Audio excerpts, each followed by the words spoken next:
मायरे ड्रामे में समीना अकेली है जो सिर्फ अपने हक के लिए लड़ रही है। वो नहीं चाहती कि उसके शौहर की मेहनत से कमाया गया जो बिजनेस है वो किसी और के हाथ लगे। घर के वही लोग जो उसकी इतनी इज्जत करते थे, हर वक्त भाभी भाभी करते रहते थे, वही लोग उसके दुश्मन बन गए हैं और उसके सर पर चढ़ाए हैं।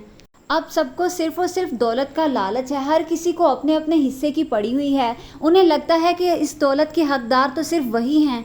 और दूसरी तरफ ज़हीर के बहन और भाई ऐसे रिएक्ट कर रहे हैं जैसे तो वो ज़हीर की मौत का इंतज़ार कर रहे थे कि कब इसकी मौत हो और कब इन्हें उसकी दौलत मिले। लेकिन समीना अपने बेटे को इस काबिल करने की कोशिश कर रही है और उसे समझा रही है कि बेटा ये सब कुछ तुम्हारा है, अगर तुम्हारे हाथ से ये छिन गया तो फिर दोबारा कभी भी वापस नहीं आने वाला। और दूसरी तरफ आयशा है कि उसकी सोच भी मुकम्मल तौर पर बदल चुकी है। वो ये नहीं जानती कि अगर उसके हाथ ये सब कुछ आ भी गया तो वो सिर्फ और सिर्फ राहीला पर लुटाएगा। तुम्हारी बात तो वो पहले ही नहीं सुनता था और पता नहीं क्यों इतनी लालच कर रही है और इस लालच के चक्कर में वो अपनी बेटी का घर भी खराब कर बैठेगी।